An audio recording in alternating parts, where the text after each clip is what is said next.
اعوذ باللہ من الشیطان الرجیم بھائی بسم تھوڑا اللہ گیپ الرحمن رکھ کے الرحیم ٹھہرو نا، اس کے اوپر السلام گر جا رہے علیکم ہو۔ ورحمۃ اللہ وبرکاتہ۔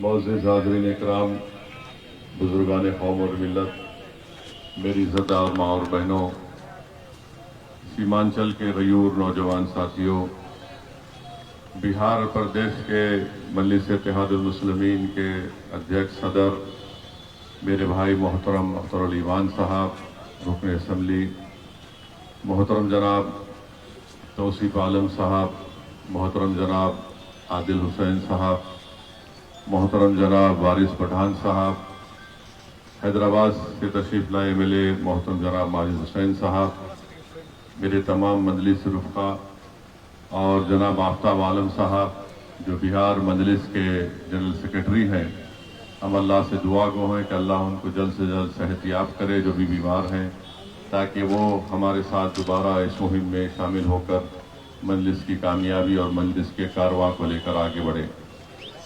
معزز حاضرین کرام، میرے عزتدار دوستو، یہی تاریخی میدان میں 2015 میں مجلس اتحاد المسلمین کا سب سے پہلا جلسہ سیمانچل کی سرزمین پر اسی گراؤنڈ پر منعقد کیا گیا تھا۔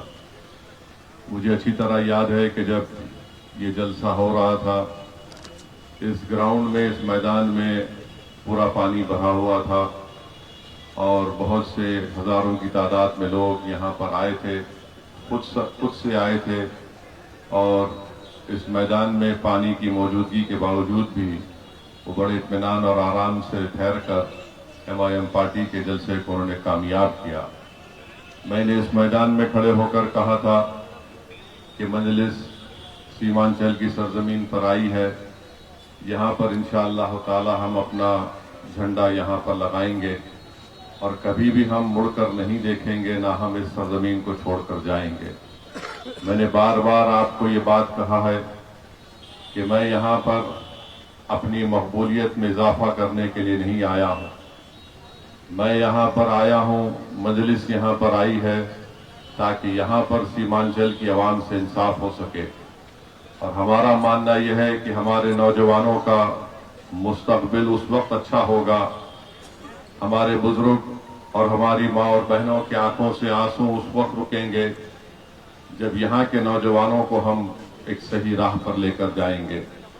اور اس وقت بھی کہا ہوں، آج بھی کہہ رہا ہوں، یاد رکھیے میری اس بات کو، جب تک آپ اپنے ہاتھوں سے، اپنے آنسوؤں سے، اپنی دعاؤں سے، اپنے خون پسینے سے آپ اپنی لیڈرشپ کو نہیں بنائیں گے، آپ کے خواب مکمل نہیں ہونے والے ہیں۔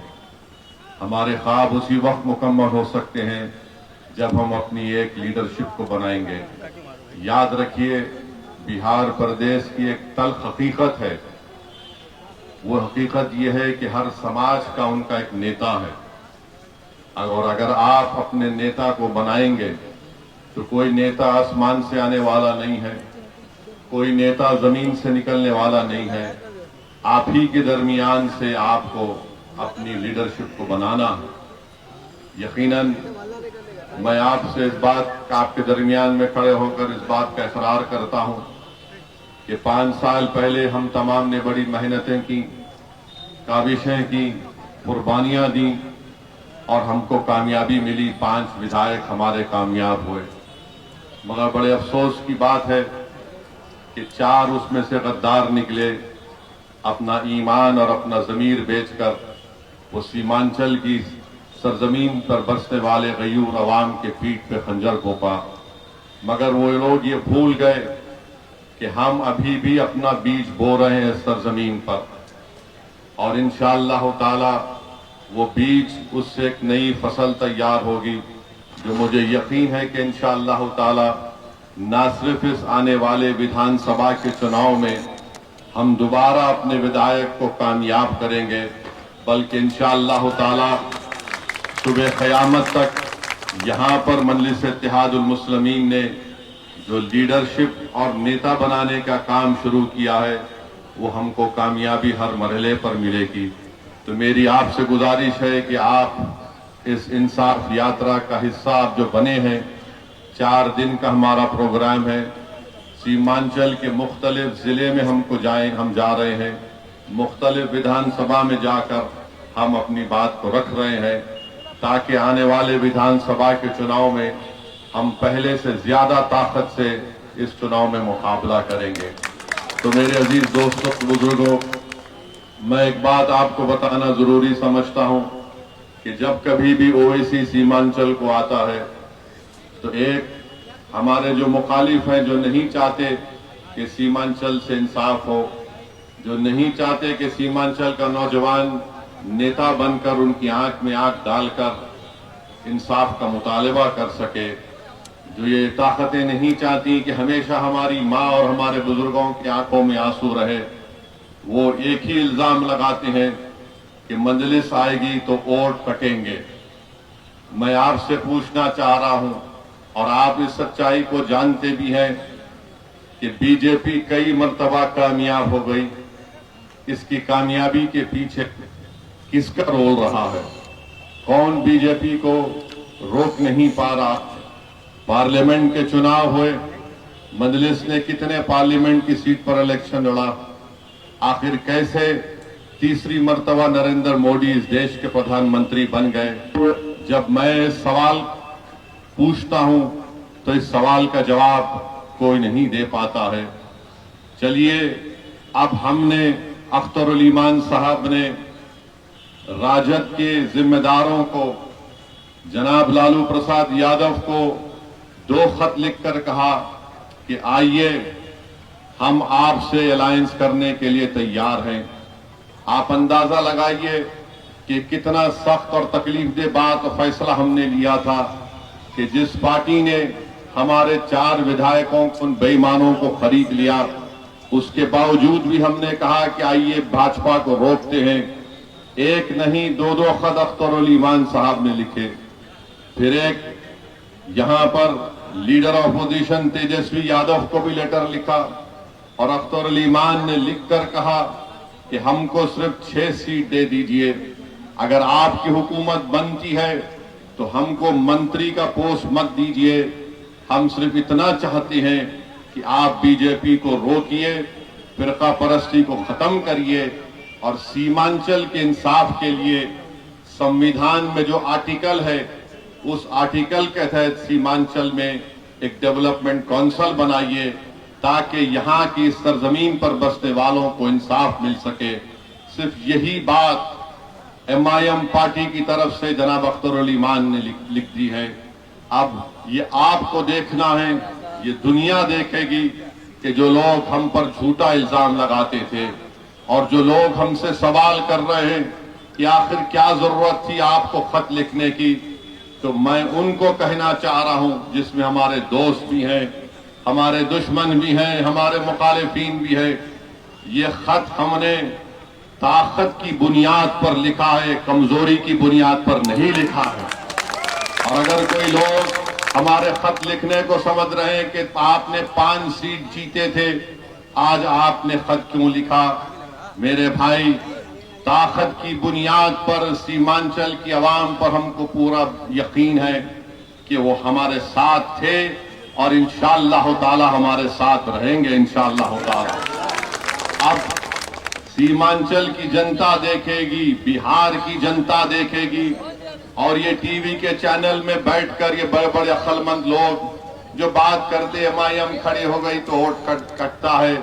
हमारी वजह से वोट नहीं कटता है, तुम्हारा वोटर मोदी के गोद में जाकर बैठ चुका है, इसलिए मोदी कामयाब हो रहा है। हमारा रिकॉर्ड सामने है। मैं बता रहा हूं आपको, 2004 में अल्लाह सुब्हानहू व तआला ने अपने फजल और करम से मुझे पहली मर्तबा भारत की संसद में भेजा। आज 2025 है, 21 साल हो गए। कोई एक बता दो पार्लियामेंट में मैंने खड़े होकर किसी बीजेपी जब सरकार में थी, सरकार में आज भी है 2014 से 2025 तक, मैंने कहां पर बीजेपी का साथ दिया? सिटीजनशिप अमेंडमेंट बिल आया, मैंने उस बिल को फाड़ दिया। ट्रिपल तलाक का 3 मर्तबा बिल लाया गया, हमने मुखालिफत में वोट दिया।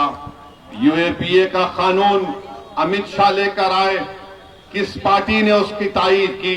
पूछो इन लोगों से जो हम पर इल्जाम लगाते, क्या कांग्रेस पार्टी ने यूएपीए के कानून की तरमीम की तायीद नहीं की थी? आज उसी कानून के तहत दिल्ली के तिहाड़ जेल में 6-6 साल से हमारे नौजवान बेटे और बेटियां सड़ रही हैं। तो मेरे अजीज दोस्तों और बुजुर्गों, हमने अपनी ताकत की बुनियाद पर ये खत लिखा है। कमजोरी इसमें कभी थी ना कभी रहेगी इंशाअल्लाह ताला। दूसरी बात वो कहेंगे ये हैदराबाद से आया है। हाँ, मैं हैदराबाद से आया हूं, चांद से नहीं आया हूं, इसमें कोई बुरी बात नहीं है। और अगर जो कह रहे हैदराबाद से आया, तो फिर वो जो हरियाणा से आकर बिहार में राज्यसभा का एमपी बन जाता है, उसमें तुमको पेट में दर्द नहीं होता? क्या वो बिहार का वासी है? मैं हैदराबाद से जरूर आया हूं और इंशाअल्लाह ताला अल्लाह जब तक जिंदा रखेगा आता रहूंगा। दुनिया की कोई ताकत मुझे सीमांचल और बिहार आने से रोक नहीं सकती इंशाअल्लाह ताला। सिर्फ मौत ही मुझे रोक सकती है। मगर अगर मेरे आने से तुम्हारी नींद हराम हो गई है, तुम्हारा चैन बर्बाद हो चुका है, तो मेरा आना कामयाब हो गया, क्योंकि तुम इस आवाम को धोखा दे रहे थे।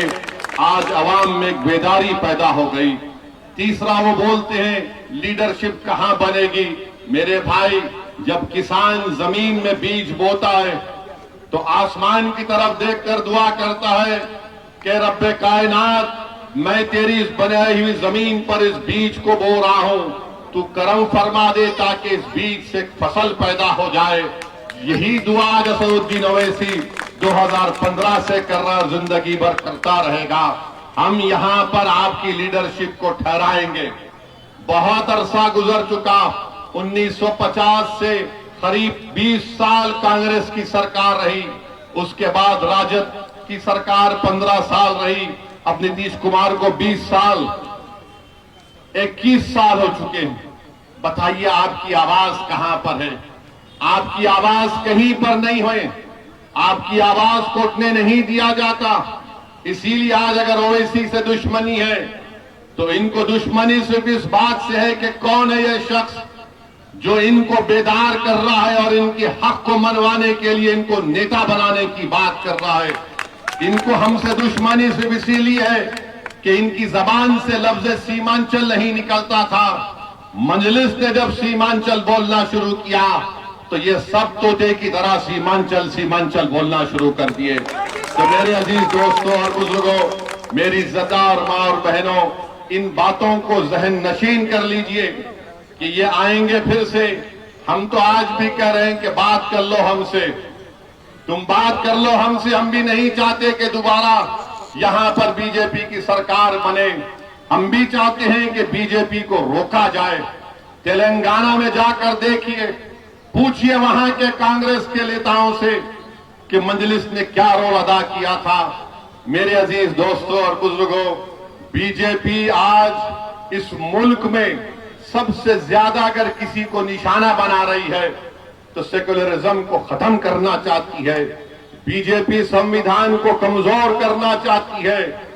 किसी के घर पर अगर बुलडोजर चलता है तो मेरे घर पर चलता है।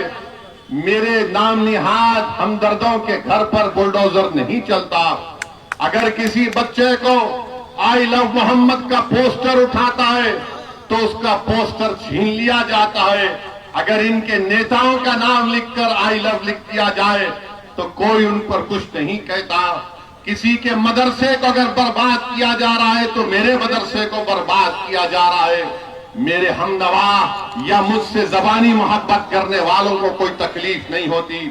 याद रखिए, वक्फ का कानून जो बीजेपी ने बनाया, दुनिया ने देखा कि असदुद्दीन ओवैसी ने आपकी तरफ से, मजलिस की तरफ से खड़े होकर उस कानून की धज्जियां उड़ाई।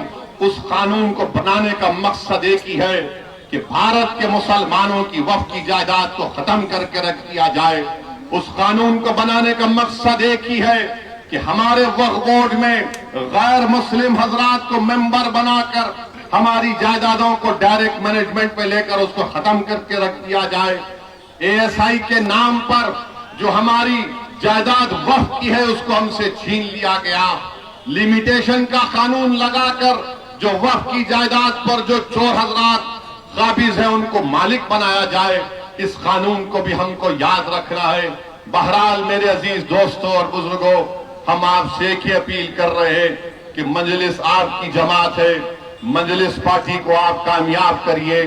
یہ کشن گنج میں وارڈ 31، وارڈ 32 اور وارڈ 33 میں جب کبھی بھی بارش ہوتی، یہاں پر ان تینوں وارڈوں میں بارش آ جاتی ہے، گھر میں پانی آ جاتا ہے. یہاں پر 1-2 کلومیٹر کی روڈ کا کام بھی ہونا باقی ہے. انشاءاللہ تعالی وہ کام بھی رکے گا. اور جو لوگ ہم کو گالی دیتے ہیں، ارے کشن گنج شہر میں یہ جو ٹک ٹک آٹو چلتا ہے اس پر ٹریفک پولیس ظلم کر رہی ہے، اس کو تو رکا دو کم سے کم. ہم کو گالی دینے سے بہتر ہے کہ تم غریبوں کی تو بات کرو. مگر آج آپ جان لیجئے کہ عوامی مسئلوں پر بات نہیں ہوگی، انصاف کی بات نہیں ہوگی. یہ صرف یہی آ کر کہیں گے انصاف بعد میں ہوگا. تم ظلم کو سہتے رہو، پہلے ہم کو نیتا بنا دو، پہلے ہم کو مکھیہ منتری بنا دو، تاکہ ہماری خاندان میں جتنے لوگ ہیں، جتنی نسلیں ہیں، وہ کوئی نہ کوئی منسٹر بن جائے. میں آپ سے اپیل کر رہا ہوں، یہ الیکشن آپ کا ہے، یہ الیکشن اویسی کا نہیں ہے. یہ آپ کو انصاف کی لڑائی لڑنا ہے. ہم آپ کے درمیان میں تھے اور رہیں گے. اور جو لوگ کہہ رہے تھے کہ مجلس کا ایک ہی ودھائک بچ گیا بہار میں، ارے بہار کی ایوان اسمبلی کا ریکارڈ اٹھا کر دیکھ لو. اختر علی ایمان کو یہ 4 بے ایمان چھوڑ کر بھاگ گئے. مگر یاد رکھو، یہ ایک شیر کی طرح بہار کے اسمبلی میں آپ کی آواز بن کر ان تمام لوگوں سے آپ کے انصاف کی لڑائی لڑ رہا تھا. یہ اختر علی ایمان بحیثیت رکن اسمبلی، بحیثیت بہار پردیش کے ادھیکش کے اختر علی ایمان نے ہر سماج کے تعلق سے سوالات کیے. میری آپ سے گزارش ہے کہ آپ MIM پارٹی کو مضبوط کریے اور اس انصاف یاترا کو آپ دعا کریے کہ اللہ اس کو کامیاب اور کامران کرے. وآخر دعوانا الحمدللہ رب العالمین.